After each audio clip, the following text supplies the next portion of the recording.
Okay, good evening, everyone, and welcome to PNP Live. I'm Brad Graham, the co-owner of Politics and Prose, along with my wife, Alyssa Muscatine. And we're delighted to have with us this evening Anna Gifty Opoku-Agyeman, here to talk about the new book she edited, The Black Agenda, Bold Solutions for a Broken System. A couple of brief housekeeping notes first, though. To post a question at any point, just click on the Q&A icon at the bottom of the screen. And in the chat column, you'll find a link for purchasing copies of The Black Agenda. Now, Anna Gifty is currently a graduate student studying public policy at Harvard's Kennedy School, but she's better known for her advocacy work, calling attention to the underrepresentation of Black women in economics, finance, and policy. She co-founded a nonprofit, the Sadie Collective, that focused on this. She also helped found a popular digital campaign, Black Birders Week, a series of online events highlighting Black birders, naturalists, and outdoor enthusiasts, the aim of which was to improve the visibility of Black people in non-stereotypical situations and advocate for science organizations, giving Black people the platform and resources to engage.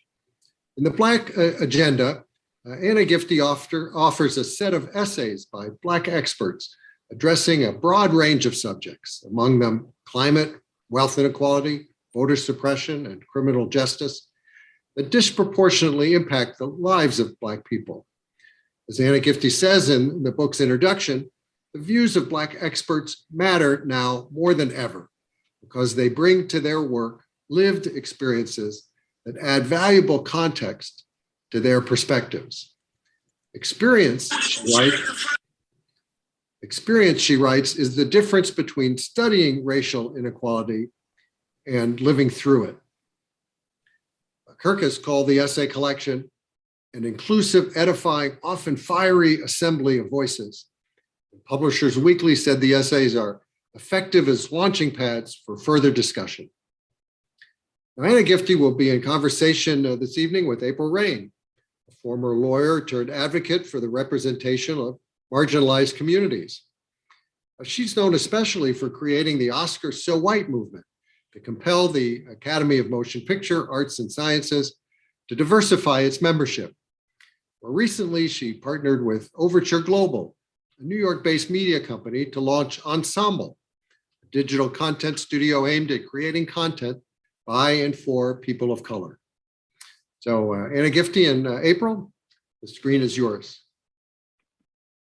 Thank you so much, Brad, and thank you to Politics and Prose for hosting this wonderful event. I am thrilled to be in conversation with my friend and colleague, Anna Gifty. How you doing, sis?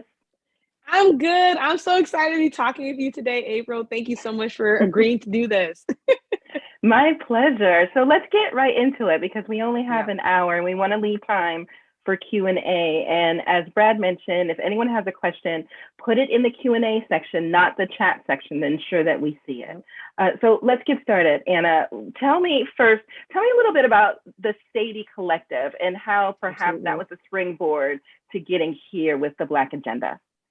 Absolutely. So for those who are unfamiliar with the Sadie Collective's work, the Sadie Collective was named after the first African-American economist, Dr. Sadie T.M. Alexander. Many folks who are part of the Delta Sigma Theta Sorority Incorporated might also know her as the first national president.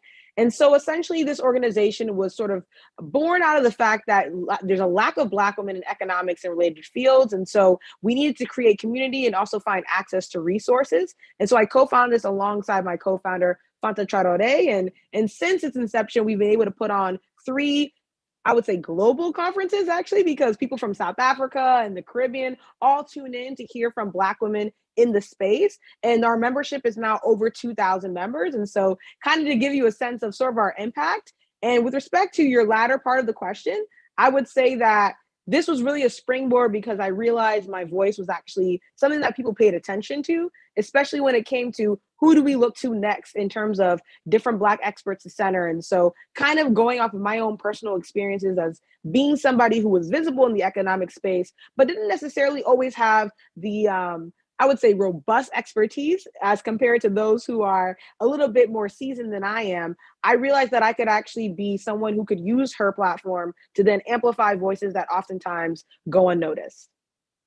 I love that. I love that. So tell us more. What is the Black agenda and why is it needed in 2022 and beyond? Arguably, I would say the Black agenda has been needed to, quite frankly, right? This is essentially the first collection of Black experts who are speaking to a number of different policy areas. So climate, healthcare, wellness, education, technology, criminal justice, the economy, public policy.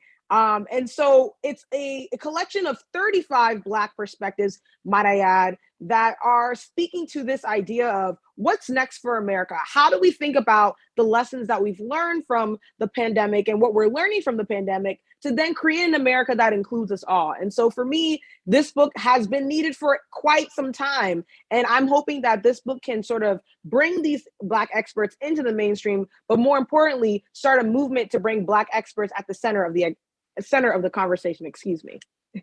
I love that. So there is no shortage of Black excellence in this country and worldwide. So you mentioned there are 35 contributors to the Black agenda. How were they chosen? Yes. So this was the challenge, right? If Black experts aren't being seen, then it's really hard to find them. And so part of it was, this book was partly inspired by the fact that I'm an economist in training. Let me say that before somebody comes for my neck, right? So I'm an economist in training. And so the Black folks that I knew that were experts were folks who were already in the economics and policy fields. And so largely, you'll see that in every single chapter, there's usually an economist or an economist or two in each chapter because that's how the book started. But as the summer went on, I actually was able to be familiarized with a number of different Black experts. So folks like, Dara Mendez Scott, as well as Jules Scott, and also thinking about folks like Dr. Monica McLemore, right? These individuals who are in different areas of expertise, but their essays actually compound on how we think about solutions that then center the Black American community at large. And so part of it was also kind of just asking people, hey, where do I look? So if you were following me on Twitter during the summer of 2020, you might have seen a couple of tweets like, hey, does anybody know a Black epidemiologist that I can bring into a project? So it was also a community effort, right? I consider this book to be a huge group project, not just amongst those who are featured, but also amongst those who suggested names from the get-go. Absolutely. So you mentioned that the Black agenda highlights how issues like climate change, public health, and technology are intersectional, but how do we encourage future Black experts to pursue STEM careers given the current lack of diversity in the space? Ooh, that's a big question. People have speeches on this question. I would say the first and foremost, the biggest thing is that we all have to agree with the facts, right? And this is kind of what this book does in a very exceptional way. It kind of presents us with the facts of inequities, the facts of inequality. And so that being said, with respect to your latter question, I would say that it begins with seeing Black people as human. And that's something that people don't agree on. It's unfortunate, right? But that's actually the starting point. If you don't see me as another human being that deserves respect, that deserves to be seen, that deserves to be heard, then anything that I do in your space, regardless of your good intentions, is going to be missed. And so first and foremost, seeing Black people as human and treating us as such. And then I would say, of course, this book kind of gives you a little bit of a playbook by design, right? Bringing forth the voices of the Black people in your rooms, right? Not just limiting it to one, right? In each chapter, I could have gone ahead and said, I only want one Black healthcare person. I only want one Black criminal justice person. And that's essentially what the mainstream media does. It says, I love her to death. Dr. Uche Blackstock, you are the only Black medical professional that we are going to listen to. And it's great. She's a great medical professional to listen to, but she's not the only one. And so in each of these chapters, you're hearing from multiple perspectives. And I think that this provides a very clear example of how do you engage Black scholarship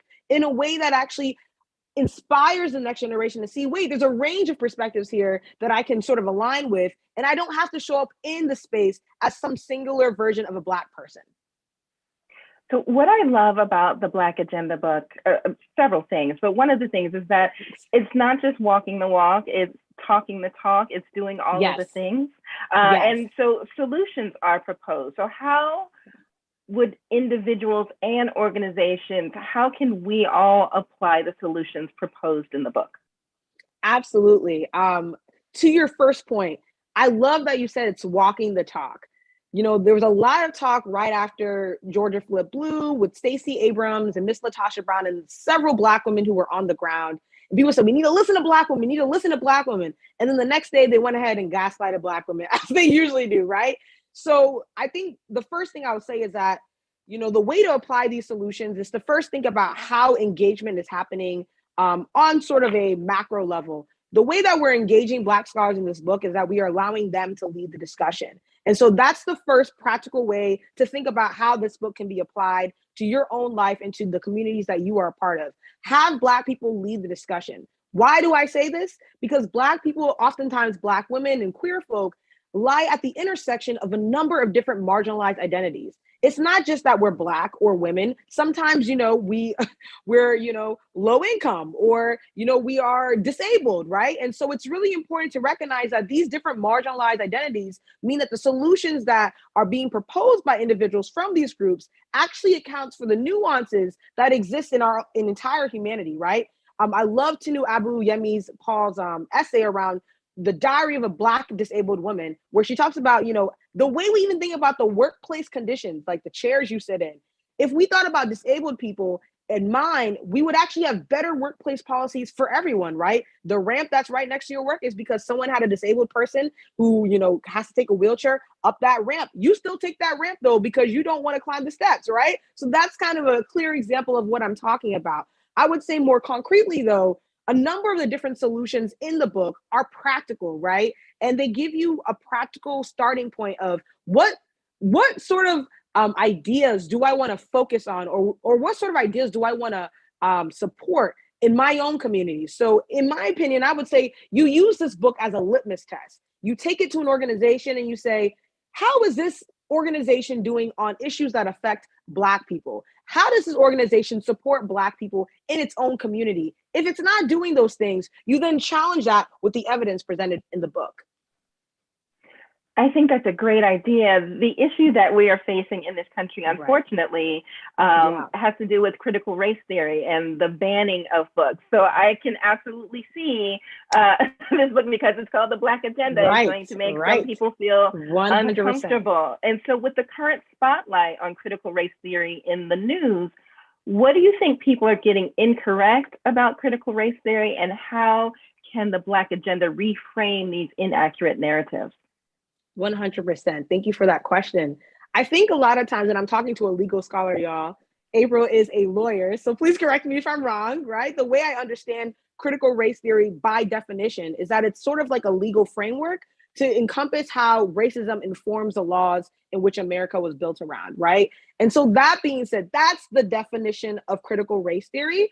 What's actually being done is it's being used in a rhetoric sense in which anybody who disagrees with how white people are presented in history and in the present are being thrown under this umbrella of critical race theory, in that you're criticizing the wrong race, right? This idea of you're criticizing white people, and that's not something that we are going to accept in this sense. And so the way that I see the Black Agenda sort of interacting with the current debate or the current discourse around this is that it presents sort of a new perspective in how we think about Black scholarship. So oftentimes what is contentious in debate is how things started, right? With the 1619 Project, with 400 souls. I think what the Black Agenda does is extends that and says, how are things going, right? What are the facts right now?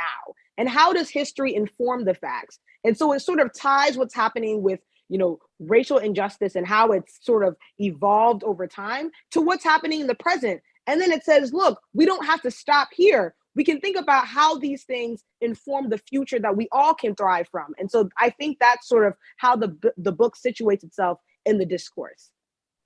Well, that makes perfect sense in both theory and practice. So what would the future look like if the policies within the book were actually implemented? So I think the first thing I would say is that the future would look like Black people just being able to mind their business without being disrupted. So let's just start there, right? Going back to what I was saying before around, the way that Black people are viewed is critical to us understanding how these solutions are implemented. If you don't think Black people are human, then you are not going to think about Black maternal and infant health. You are not going to think about how Black folks are disproportionately imprisoned and how, environmentally toxic waste sites next to prisons are affecting just the air quality around those situations, right? Around those institutions. If you don't think Black people are human, then you're not going to think about how Black LGBTQ plus individuals are over policed, right? These things aren't going to cross your mind because the fundamental truth hasn't been accepted. And so I would say, first and foremost, that's the number one thing, that Black people can just be human. We can mind our business. There's not going to be some Karen that disrupts our day, right? We can just walk and enjoy our life, right? So that would be the first thing. I think the second thing is that we actually see the systems reflect the solutions that are proposed here, right? So, pointing to education, for example, there's been a huge debate around virtual schooling. How do we think about that? Doctors Carrie Cruz Bueno and Carrie Dad Bueno, who are both sisters and economists, talk about how, the way that the school system is even constructed is fundamentally unequal. For example, did you know that for every, $2,227 that is spent on a non-Black funded school, only $1 is spent for Black students? That is crazy, y'all, right? And the fact that, for example, over half of Black young people who have student debt have it over $50,000. That is crazy. And so a lot of the policies on the table that have been presented to Biden are policies that are actually addressing a lot of the solutions in this book, right? This is sort of what we need, right? And I think that if we were to see a future that encompasses the solutions in the book, it ultimately comes down to the humanity, honoring the humanity of Black people and recognizing that Black people also deserve a chance at creating opportunity and access to opportunity through generations to come. 100%. So part of what the Black agenda suggests, which makes sense, is that we need change in policy, right? We can't just talk it. It has to be something that's implemented. So talk about the impact of lack of representation in policymaking, and the fact that we don't have proper representation or enough representation of all of the different intersections that there are. Yes, there's actually an essay in the book that specifically addresses what you're talking about, April. It's by Dr. Dania Francis, and it basically says that we need a legislative and policy system that allows us to have Black and brown folks in the fold. And so what does she mean by that? What she's essentially getting at is that there are discriminatory policies that are being pushed out right now, right? So a lot of people like to focus on the theatrics that was Trump's presidency. But what people don't recognize is that there was a lot going on behind the scenes, right? And so if you think about the fact that a lot of federal courts right now are packed with conservative judges, or that, they were able to get a Supreme Court, actually 2 Supreme Court nominees sailing through, right? These things are actually critical to the livelihood of everyone else, especially Black people. And so what Dr. Dania Francis essentially advocates for, she says, look, we need folks who are well-versed in the language of legislation, of public policy, to then be like, that's racist. We need to pull that out and rewrite it so that so that it accounts for essentially the livelihood of Black folks, of folks who are marginalized. And so that's going to be dependent on how do we get more representation into those spaces. And that is also why organizations like the Sadie Collective exist, why Sister SCOTUS exists, right? So these are different organizations that are advocating for more representation because quite literally our lives depend on it. Absolutely. So let's talk a little bit more about the Black unsung heroes in the book. I mean, as you mentioned, you've got 35 scholars and renowned folks, but they may not be household names. But they are clearly effective leaders who very often have gone unnoticed by mainstream media. So tell us more about who you have in the book and what they're bringing to the table. Absolutely. So I'm going to go by, I'll say this, I'm going to mention like a person per section. Is that okay? So Absolutely. Some folks you guys should check out. First and foremost, for climate, I would say Abigail Thomas. So Abigail Thomas is actually currently my age. I think she might be a little older than me. And she's currently working at Patagonia, but formerly she was on the Intersectional Environmentalist Council. So if you were following the environmental movement in 2020, there was a sort of a term that kept coming up, intersectional environmentalism, which is coined by Leah Thomas. And so she created an organization alongside Deandra Mendez, which essentially advocates for the intersectionality of the environmental movement, right? Not looking at climate change in a silo. And so I would say Abigail Thomas is someone, if you're interested in climate, go follow her on Instagram, go check out her work. I would say the next person I would suggest is in education. So education, I would say Dr. Lauren Mims. And so I've mentioned her quite a few times. I think her work is brilliant. She worked with the Obama administration as the Assistant Director of African American Excellence in Education. And she also wrote the essay about the brilliance of Black girls. She's a psychologist who's been doing exceptional work around this topic. And so I would definitely highlight her as well. I would say in technology, check out Dr. Brandeis Marshall, who's actually going to be speaking at an event later on this week for the Urban Institute, where she talks about algorithmic assault, how Black communities can sort of prepare for the AI revolution that is sure to harm Black communities disproportionately. And so she is someone who actually is a professor at Spelman and someone you should definitely check out. And I'd say the last person I'll mention right now is in the criminal justice chapter, Dr. Hedwig Lee. And so she actually has a different perspective on how we think about mass incarceration. She mentions that we talk about mass incarceration as it pertains to Black men and Black boys, but we seldom talk about how it affects Black women and Black children more broadly. And so I think her essay and her work is also quite profound and folks that you can check out. And if you're interested in any more folks, go to blackagendabook.com/the experts. Thank you so much. Well done. And you had that right at the top of your head. That's impressive. So let's talk a little bit about you. You're now at Harvard, which is amazing. How has Harvard shaped your perspective? And what is the most valuable token you have gained from your time there so far? Yes. So I've been at Harvard twice. For those who might not know, I went to the University of Maryland, Baltimore County. Shout out to any UMBC retrievers in the event today. And so I went to Harvard as a fellow, and when I was first here, I think it was a culture shock, right? So I don't come from money. I was eligible for Head Start when I was younger, and so coming to a place like Harvard was a very, very different, right? Because everybody's wearing Canada Goose jackets, and I was like, why does everybody have the same patch on their jacket, right? But the other thing too is that an insurmountable amount of power is attracted to an institution like Harvard. And so I think for me, the way I've looked at Harvard is this is a place where I'm going to gather tools to create more access to opportunity. And I hope to also create more access to places like this that are just filled with opportunity.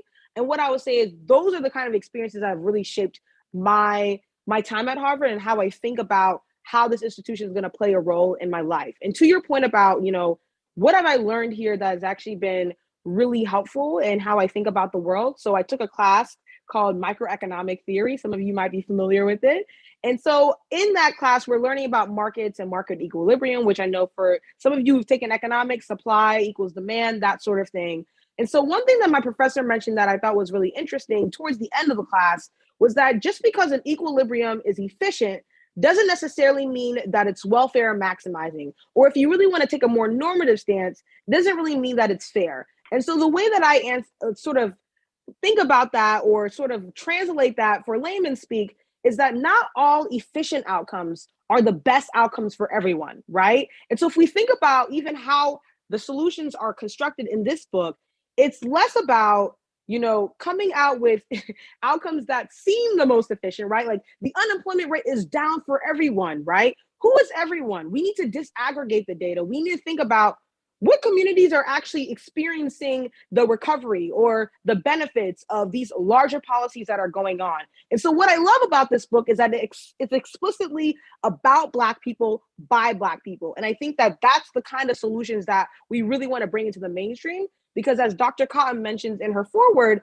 Black people are oftentimes minimized to just race talk or Black History Month or DEI, when in reality, we really need to be, or I would say Black experts really need to be engrossed in the public discourse that's happening around the different problems that are happening in our country. Fantastic. So we have a related question in the chat. Nice. And please, everyone, remember, you can put your questions in the Q&A, and we are going to get to them in due time. The question is, what was your biggest takeaway from the process of editing the Black Agenda book? That's a great question. I think my biggest takeaway was that Black people have always been more than capable. We've just never been given the room to show just how capable we are. And so reading, 35 essays multiple times, you recognize that there's no shortage of Black expertise and wisdom amongst folks who have that level of knowledge. And even folks who don't have that level of knowledge, but have that experience that then informs how they think about the world. It's just that we've been silenced, quite frankly, right? The mainstream media has really silenced us. And so, in my opinion, the way that I've sort of thought about this entire process is that we're going to put you all in a book. We're going to push it out as far as we can. And my hope is that folks will pick it up and say, wait a minute, I actually remember there was a book that cited so-and-so. Let me go check that out as a reference. And that's kind of what I would say is my biggest takeaway from this entire process. Okay. And that Black people are dope.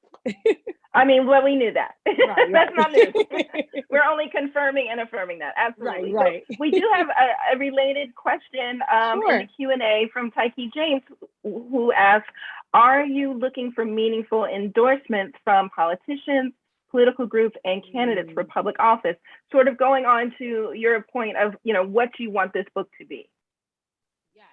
So I've been asked this question once before, and someone said, would you want this book on the table of President Biden? Absolutely. I think he needs this book, actually, because if you think about the different policies that are engrossed in Build Back Better, this book, and this book even goes into deeper detail about how those policies affect the most marginalized amongst us, specifically Black American folks. And so I think that that's one thing I would say. I would want this on the table of President Biden, the Vice President Kamala Harris, and several congressional folks, right? So folks who are currently in the weeds of making decisions about our country. But I think the other thing too is that I would want this book in front of businesses and organizations and think tanks, because a lot of the questions that are being asked about, equity and how that plays a role into how your business or how your organization function, it's reliant upon, information that flattens DEI to Black History Month and, these sort of disparate speaking engagements that happen throughout the year, when in reality, these solutions need to be part of the culture of your organization. You need to be thinking about these issues as you are moving forward. And I think the last group of people I would absolutely love to see how this book is philanthropy. 100%. If you're looking for where to fund stuff, this gives you 35 different places to fund. And so I think that that's another thing I would also push out as well. Thanks so much, Tyke. So you mentioned President Biden. What are your thoughts on the current state of President Biden's voting rights campaign and initiative, and how will this specifically affect voting rights within the Black community? I love this question so much, and I'm going to do a quick shameless plug. For those who want to hear more about voting rights, there's going to be an event on Thursday with Cliff Albright, one of the co-founders of Black Voters Matter. So if you're interested more in that conversation, feel free to tune in there. So this is a really interesting question for a couple of reasons. The main thing is voting rights is the catalyst for all of these solutions becoming reality. So what do I mean by that? If Black people don't actually have a voice, then none of the voices that are being sort of projected out there by Black folks are going to be fully realized or fully honored. So what do I mean by that? I mean, we can't get a more diverse healthcare workforce or think about healthcare in a more inclusive way if Black people aren't even being represented amongst the leaders within the communities that have that sort of stakeholder power with respect to the healthcare system within their respective community, right? And so when we think about voting rights, President Biden is right. It's of the utmost priority, but I think he needs to be even more specific. It's of the utmost priority for Black people. We need Black people to have voting rights because those are the rights that are being attacked. And for those who might not be familiar with the debate, think about how voting rights is essentially influenced by history, right? The way that people drew neighborhoods, the way that people are drawing congressional districts. These are all different ways that are used to eliminate the voices of Black Americans in particular in and around the country. And so it's important that the Freedom to Vote Act be passed in Congress to protect Black voters, so that you're not going to the ballot and being asked a million questions about whether or not you are a human being, right? Or whether or not you are a citizen of the country. And so the way that I see voting rights ultimately is that if Biden wants to get Build Back Better back on the table, he actually has to push for voting rights. There is no other way to do it, right? And that also goes into our conversation about the Supreme Court. You want to see a more inclusive Supreme Court that is protecting the rights of the most marginalized? You absolutely need a Black woman on the Supreme Court, but not just any Black woman on the Supreme Court. You need a Black woman who centers Black people on the Supreme Court. And that means that that individual has to be someone who the community trusts, and most importantly, who trusts the fact that this system isn't doing what it's doing best for the community, and therefore would advocate for the community in the Supreme Court system. Fantastic answer. Thank you. Great. Let's go back to the Q&A. Mary says she is a junior at East Kentwood High School in Grand Rapids, Michigan, and is currently writing a paper on critical race theory with a focus on systemic racism in education, the justice system, and policymaking. That's a big paper, Mary. I was about to say. Anna Gifty, in your interview with NPR, you touched on the idea of reparations to alleviate some of the generational economic inequalities Black people have faced. So her question is, what are other ways you think we can mitigate this systemic racism on a more micro level? On a micro level. So I think the biggest thing that immediately comes to mind is support voting rights organizations. So organizations like, I forgot Stacey Abrams' organization, but organizations like that, Black Voters Matter. There are different grassroots things that are happening all across the country that are hoping to protect voting rights for marginalized individuals. So I would start there, right? Find ways to support that, volunteer, that sort of thing, right?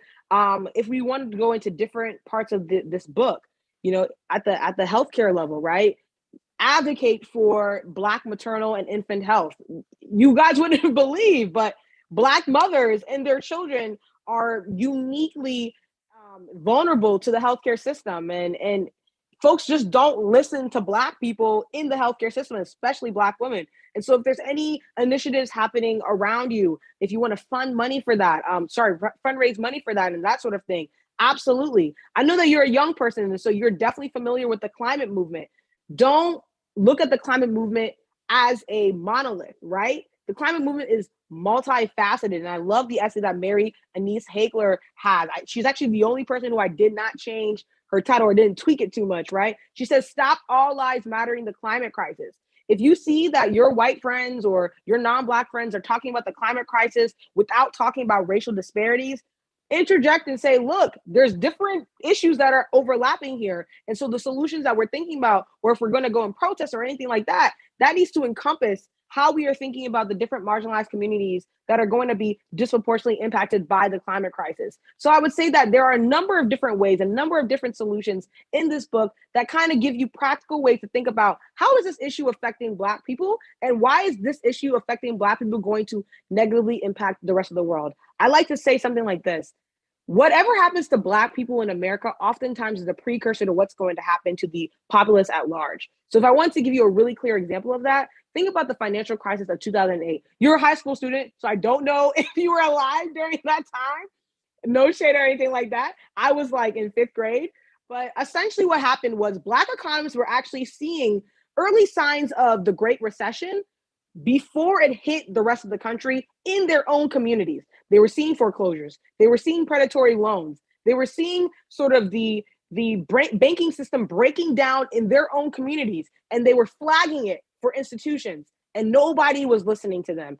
All of a sudden, right? 2008 hits. But it turns out 2008 really happened in 2006 for Black and brown communities. So I would say, again, if you are a young person, right, write about these things. Find ways to center Black voices in your own community. As someone, I'm 25, I'm not too far removed from you, right? That's how I got my start. I wrote about the different Black folks that inspired me. And all of a sudden, now I'm being given a platform to shine a light on even more Black folks. So don't even underestimate how much of a role you can play in amplifying folks who inspire you. I hope that helps. One of the things I love that you said was that as go Black people, so go the nation. And so we have a related question in the Q&A that asks, do you think your solutions or the solutions of the Black Agenda book, if implemented, will work for all people of color? 100%, right? I mean, the way I always like to say it, and it's actually based on a concept that is illustrated by Janelle Jones and Angela Hanks. Janelle Jones, by the way, is the first first African-American woman to hold the chief economist position at the Department of Labor. She's no longer in the role. She resigned recently. But that being said, she talks about this concept called Black Women Best. Black Women Best basically says this: the best outcome for Black women is a better outcome for everyone else. I love that because it succinctly describes the fact that if you are part of a specific group, you are worse off than anybody else. So solutions that are targeting your success actually makes everyone else successful. So let me give you a really clear example, right? If we think about the pay gap, the gender pay gap, Black women are paid 63 or 62 cents to the dollar a white guy is paid, excuse me. Native American women and Latinx women are not too far behind in that. If you close the gap for Black women, you substantially close the gap for Native American women and Latinx women, and you completely eliminate the gap for white women and Asian women and the average woman. That's a really clear example of, if you're targeting a solution at those who are at the very, very bottom of the totem pole in terms of outcomes, you end up benefiting a whole group of people who wouldn't have otherwise benefited. And going back to our earlier example around what Tinu was talking about with respect to disabled people in America, if I'm building a ramp to the building, you're still going to use that ramp, right? You still have access to that ramp. Or if I'm making your chair at work or school better because I'm trying to adjust for someone who's disabled, that chair then becomes better for you because you are benefiting from that policy change. You are benefiting from that systemic change. And so that being said, all of the solutions in this book, you might not agree with all of them, first and foremost, right? Let me make that clear. Some of them call for abolition. Some of them call for working with the police. For example, in the criminal justice chapter, in my opinion, which shows the most range in different solutions regarding the criminal justice system. But that being said, taking just a hair of some of the solutions in this book is going to make a substantial impact for those who are marginalized and part of different people of color groups.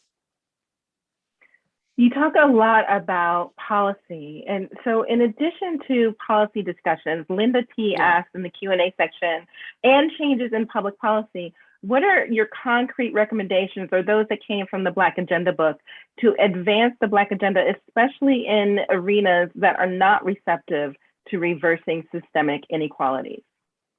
So this is a great question. And I will say, I'm not the right person to ask. The experts in this book are the right people to ask. And so going off of what they've said, one section of the book is called technology. It's written exclusively by Black women in the book.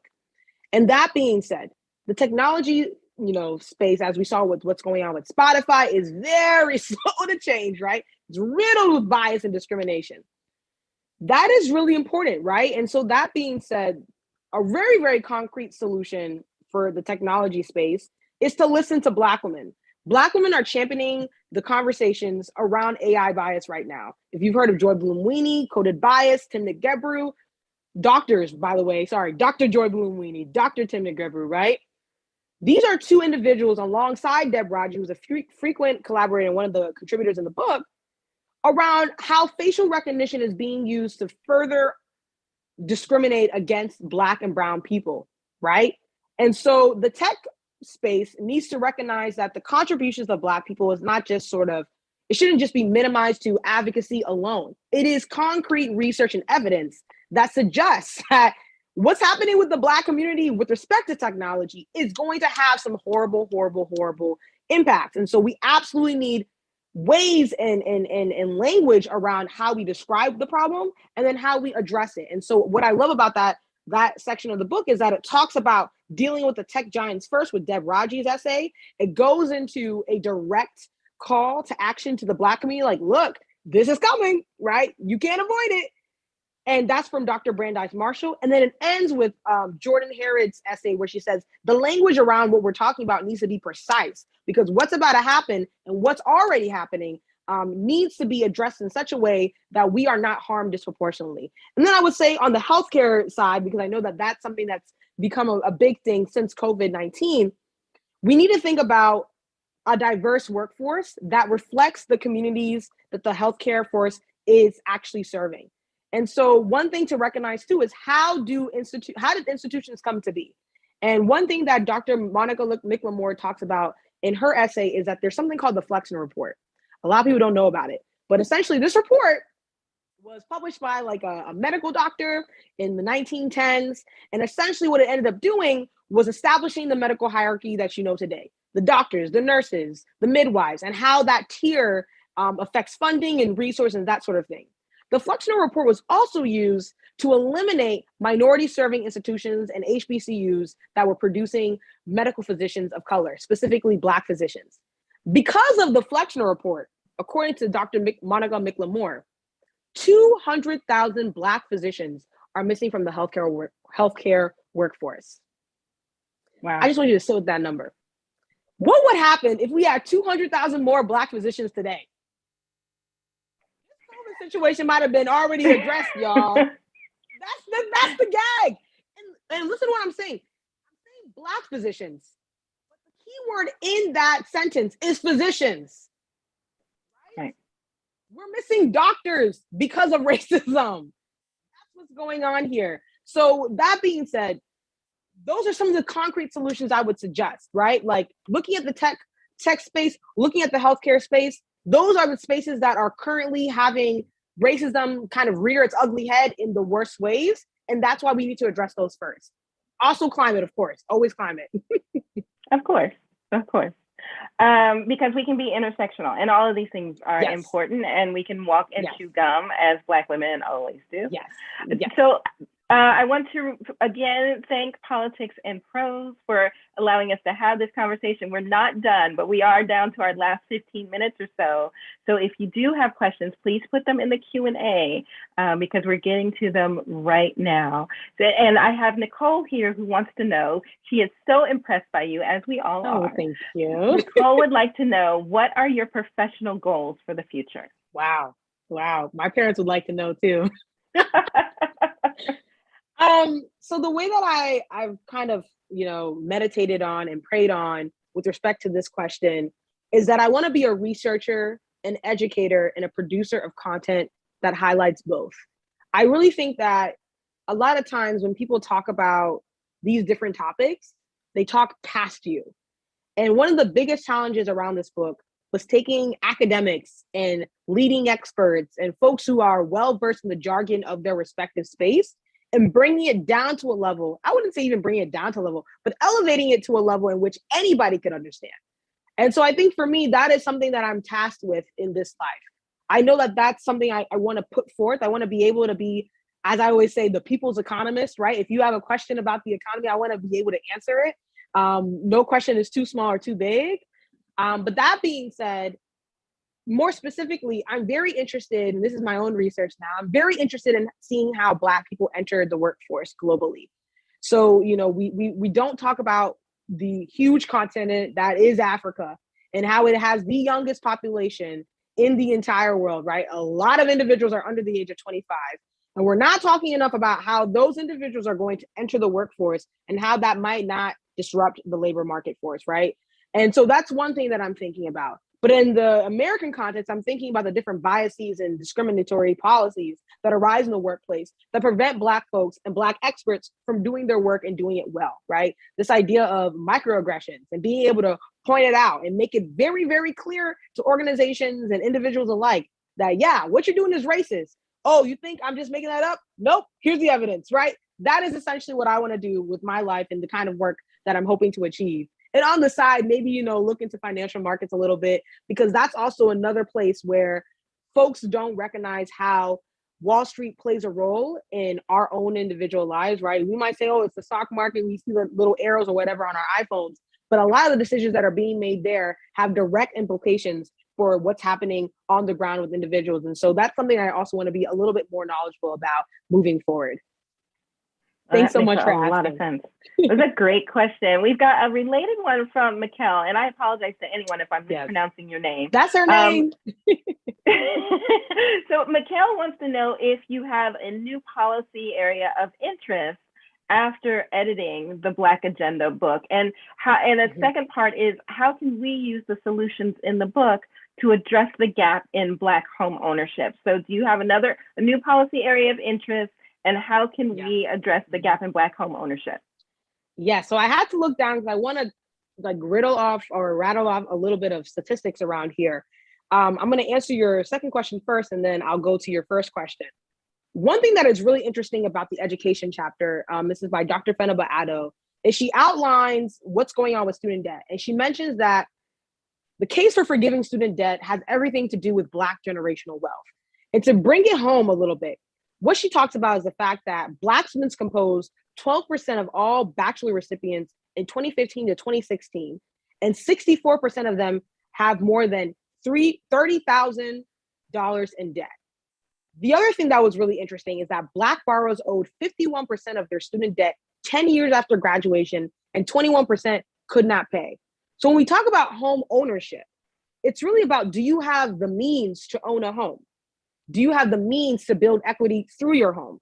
And if you're riddled with student debt, how on earth are you going to do that without going into more debt?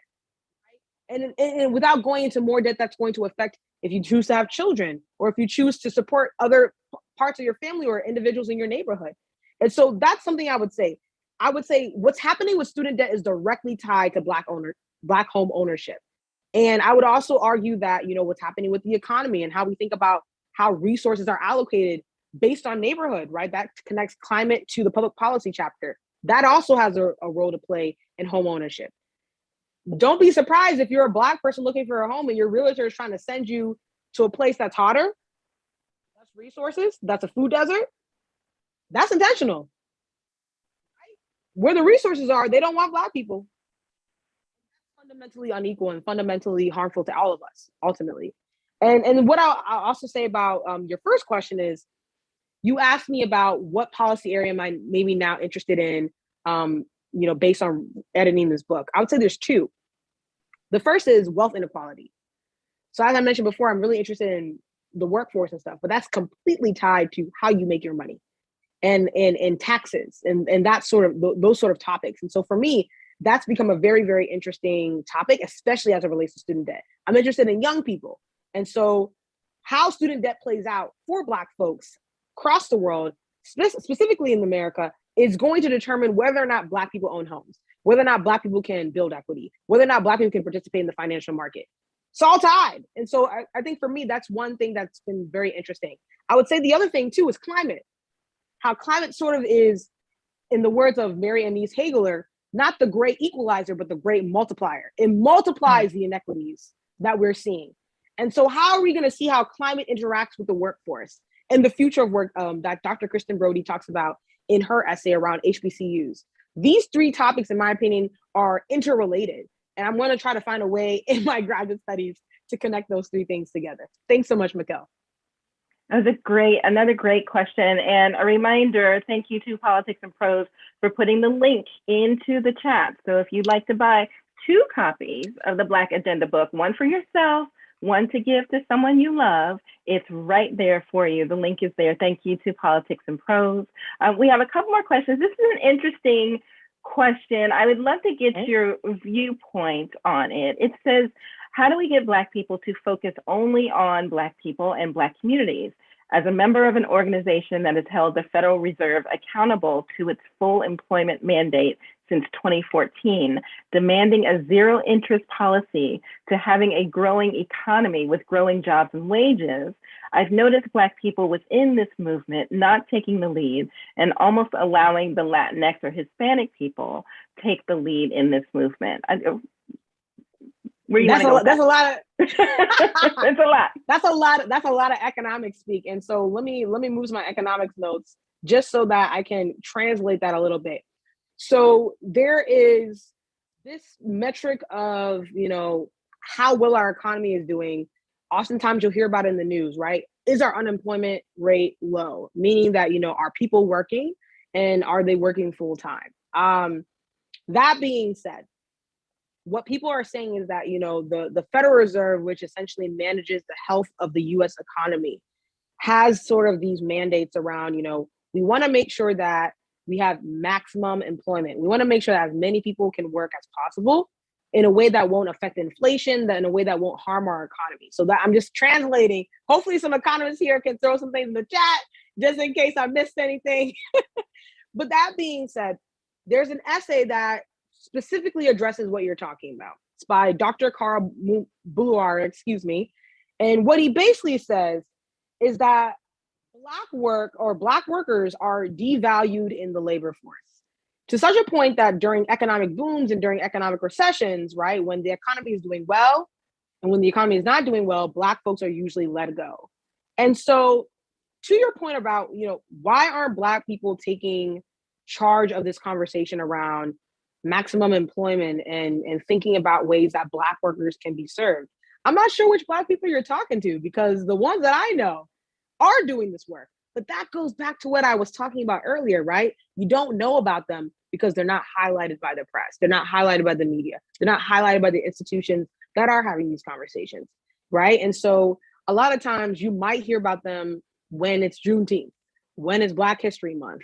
And that's fundamentally the issue, because as you mentioned, what's happening with the Fed and what's happening with maximum unemployment, or maximum employment, is incredibly important. And so as, Dr. Mubarak talks about in his essay, Black workers have to be the barometer of success when it comes to the economy.